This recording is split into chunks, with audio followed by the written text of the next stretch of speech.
Good evening, New Orleans. Good evening, Mayor. To everyone here, all of the dignitaries, all of the elected officials, all of the people who do so much for the people of Louisiana, I thank you for inviting me to be part of this beautiful evening. Thank you so very much. So I've got a few things to say, so get comfortable for a minute, all right? So, I've been traveling the country, and a lot of people have been asking me, Kamala, what gives you hope? My answer includes people like the folks in this room who stand up for one another, who never flinch when times get tough, who keep fighting no matter the odds. People who still have faith in that simple yet ambitious idea at the heart of our founding, that in America, the power belongs to the people. Anytime we hear our politicians say that, we know elections is around the corner. Welcome back. How are y'all doing? Let's just dive right into this one. Because, yes, former Vice President Kamala Harris, she is out again. She is showing up. She was never hiding. If y'all been watching the news, if y'all been following her, y'all know she has been out there. She's trying to talk to the people. And this is another opportunity that she is using to reach out to the people. Hey, know the election is around the corner. It is time for the people to use their power. Folks, we are being called upon to defend the truth of those very words. Because Louisiana, we find ourselves in a moment when power has consolidated in the hands of the few, where so many, too many, are struggling to get by, much less get ahead, where we've lost trust in our economy, in our government, and worst of all, in many cases, lost trust in each other. And we didn't get here by accident. Take our economy. For decades, leaders bought into the flawed idea that the free market left to itself would benefit everyone. They let jobs disappear overseas while your wages stood still. They gutted our safety net, leaving families to fend for themselves. They let corporations consolidate and dictate higher prices. And, real talk, some of these policies were not just supported by Republicans, but by Democrats too. All told, the result is that for far too many, the American dream has become an American myth. People kept working hard, kept doing everything right, but it didn't pay off. And I've been traveling and talking to folks in the places where I've been going. I recently met a woman in Mississippi. She's raising 3 children by herself on a weekly food budget for the 4 of them of $150, which buys even less now because of Trump's tariffs. I met a childcare provider in North Carolina who can barely afford gas after this president took our country into that war in Iran. I met a bartender in Georgia who works multiple shifts but cannot afford his premiums because Republicans cut tax credits for health care.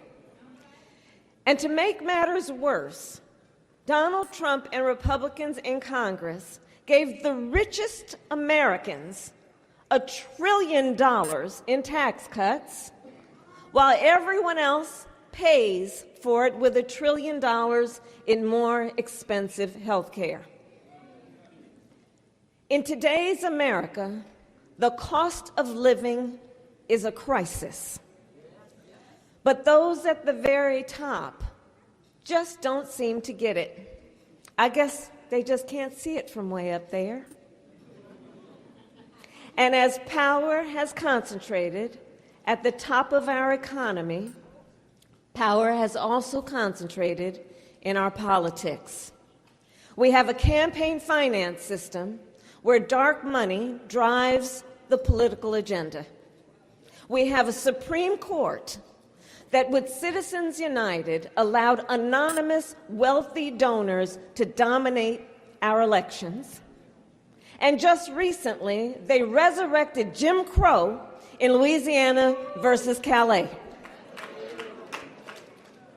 Essentially, they backdoored racism under the guise of politics. And so I say to the friends here, Louisiana, you are ground zero. In your state, 1/3 of the population is black, so 1/3 of your delegation in the House of Representatives is black. And thank you, Troy Carter and Cleo Fields.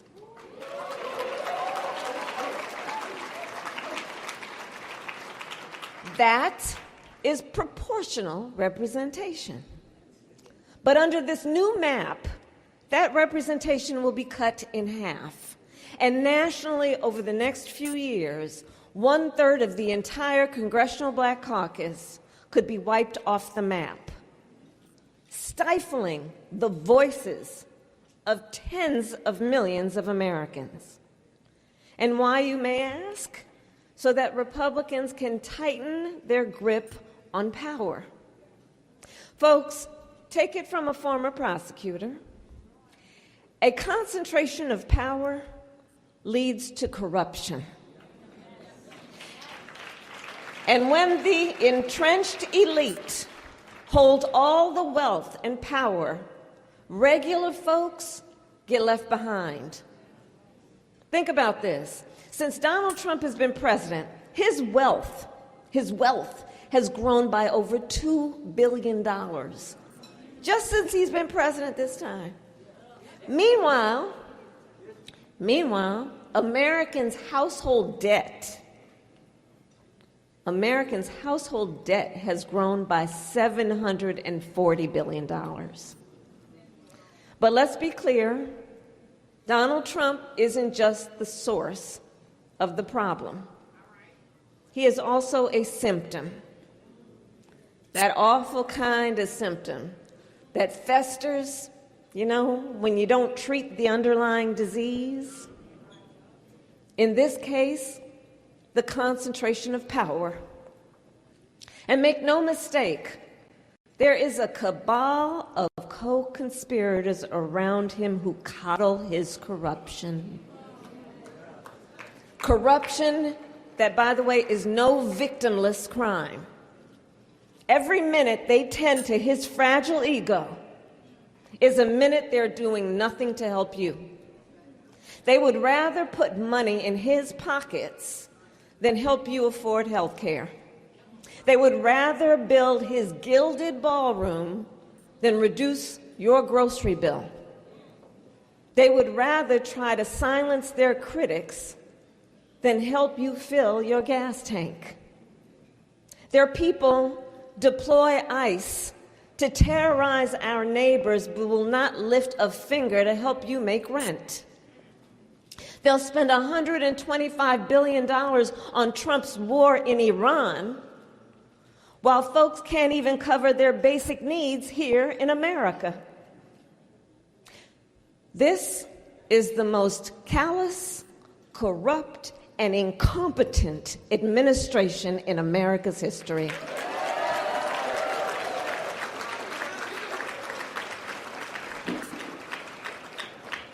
So it's a lot.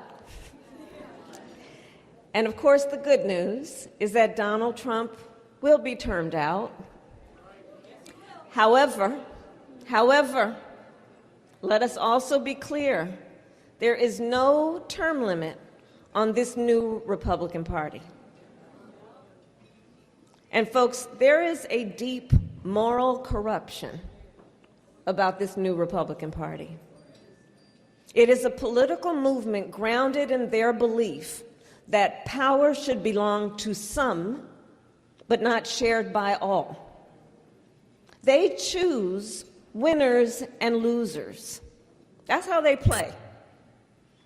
In our economy, they lift up the top and beat down the rest. They embrace blood and soil nationalism, claiming that only certain citizens truly count as Americans. Corruption infects every level of their administration, from Trump's self-dealing to the guy who operates the teleprompter and then bet money on the words Trump would say. Think about that. Their ideology is clearly to create a smash and grab world, to sow chaos, grab wealth, and abuse power. And here's what's also apparent. They don't truly understand the American people. They don't understand our character. They don't understand our values. And they certainly do not understand that we, the American people, do not surrender our power without a fight. You're listening to this. Do y'all think Democrats are ready for this 2026 midterm election? Go down in the comment section and drop your comments. We can learn from you. Do y'all think Democrats are ready? I know the people are ready. The people knows the power of their vote. And they know this is the opportunity, again, for them to use their power. Whether you are a Democrat, Independent, or Republican, the people just want to know which of the candidates can deliver, which of the candidates can fix the problem. But by y'all listen to the Republicans, listen to it, the Democrat, who y'all think is ready for this midterm election? I'm gonna throw the question out there for y'all. Let's debate down there in the comment section. Who do y'all think is ready? Because I know it. The people are ready. I will catch up with you guys in the next one. Do not forget to subscribe if you haven't already. Bye for now.